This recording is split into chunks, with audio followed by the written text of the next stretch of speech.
Warner Brothers is definitely looking to can Ezra Miller as the Ezra Miller insanity has gotten even more insane.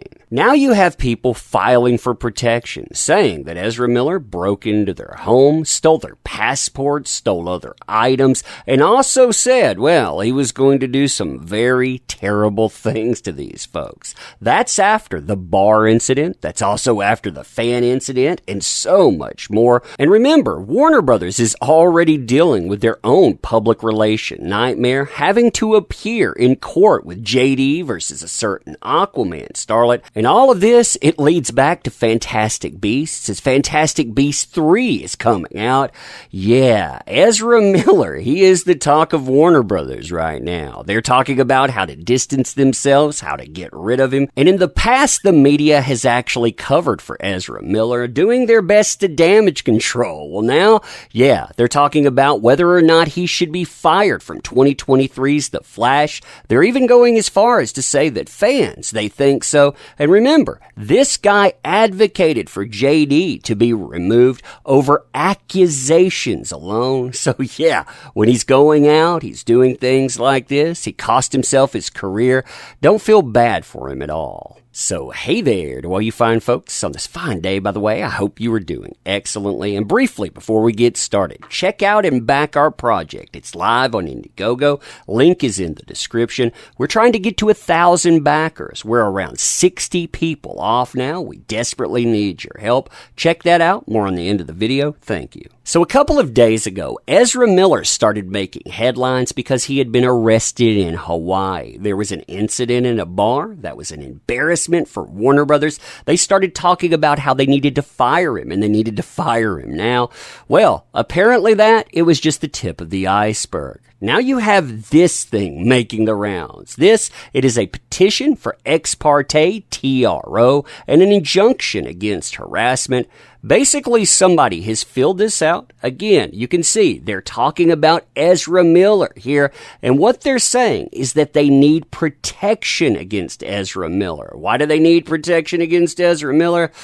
Oh man, wait till you see this. Now, we're going over this document. I want to make one thing perfectly clear. Everyone, and I do mean everyone, should be afforded due process. Currently, we're only talking about accusations being levied against Ezra Miller. These are big accusations, by the way, but Ezra Miller, at the same time, he thought that was good enough to remove JD from Fantastic Beasts. In fact, he backed that move. So when it rolls back around to him, shouldn't he be afforded the same? Shouldn't he reap that whirlwind? So here we have the declaration of petitioner. This is what the person says happened to them, and they have two boxes that they checked. It could be furthered to by the media. They actually forgot to redact the name of the petitioner. So you think about that. Not only do you have a problem with Ezra Miller, a potential problem that could come up with associates going there, but also fans. I mean, fans may decide, hey, we need to do something about this too. So this is what they checked. Recent or past acts of harassment occurred, and or threats of harassment make it probable that acts of harassment may occur soon. So they're telling you recent 03/28/2022, all of this transpired, and because of this, and because of us talking about it, other acts may follow. Now, this is the description of what happened as well. On 03/28/2022, the respondent, and when you see respondent, remember, they're talking about Ezra Miller, burst into the bedroom of the petitioners and threatened redacted, saying, quote, I will bury you and I will bury you blank rife redacted. Now, since he knows their names, obviously, he knew who these people were. So he's making a personal threat. And after that, he decides, hey, I'm going to go further. I'm going to take things from you. So the respondent, again, Ezra Miller, stole the passport of redacted. I had to remove that name. Again, I feel that I need to tell you that because the media, they endanger a person, and the wallet, which included social security card, driver's license, bank cards, and other things of redacted. So he went in, broke in. He decided he was going to threaten somebody. He stole a wallet, which is a wallet to a man, pretty much is their life. It has their bank cards and everything else.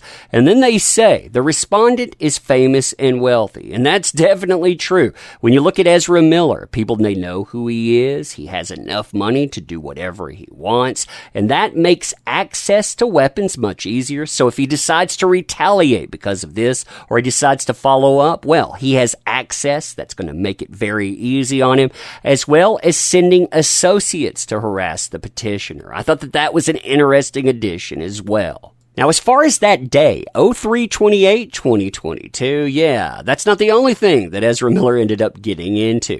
The Hawaii Police Department, they actually posted about another incident. They were talking about this on Facebook. This is their description. Listen here. Shortly after midnight, Monday, March 28th, 2022, a 29-year-old man visiting from Vermont was arrested and charged for disorderly conduct and harassment after an incident at a bar in Hilo. On Sunday, March 27th, 11:30 p.m., South Hilo patrol officers responded to reports of disorderly patron at a bar on Silva Street. During the course of their investigation, police determined that the man, later identified as Ezra Miller, became agitated while patrons at the bar began singing karaoke. So this is all that set him off, by the way. And I think that is an important thing to note, because in the past, the media, they gave the man a break when he put hands on fans because it was their fault. Continuing, Miller began yelling obscenities and at one point grabbed the microphone from a 23-year-old woman singing karaoke. That's where you get a disorderly conduct offense, and later lunged at a 30-year-old man playing darts. So that's a harassment offense. So he has multiple harassment offenses that are coming up in the same day, plus ones that came up in the past. The bar owner apparently asked Miller to calm down and to leave several times to no avail. So the police, they end up popping up there. They end up charging him on both offenses. They end up arresting him, and bail, it's set at $500. They're provided bail. He was released. But yeah, more and more details, they're coming out. Now, like I was saying before, the media are calling for his firing. If you want to see how things have changed for Ezra Miller, well, in the past, they blame incidents on the fans. They said, hey, there are a group of eager fans. They got quite pushy. Things escalated. Miller, he lost his temper, so he was responding to that. Yeah, he doesn't deserve to get fired. Now, you have the media reflecting this. Warner Brothers, they're reflecting it behind the scenes. They're trying to figure out how they don't damage themselves in the process. Ezra Miller's done, though. I mean, mark my words on it. He is done. It has gotten bad for him. And again, he backed this type of move before, so this is his own fault. So like I was saying, check out and back our project. It is live on Indiegogo. We are 12 backers away from $950, and we desperately need your help. This is how we go in and we counter companies that do not like their customers. They put out terrible products. We want you to lead that, and you want you to walk towards something. So check this out, back us, and thank you. Thank you for being here too, watching the video. Until next time, see you soon.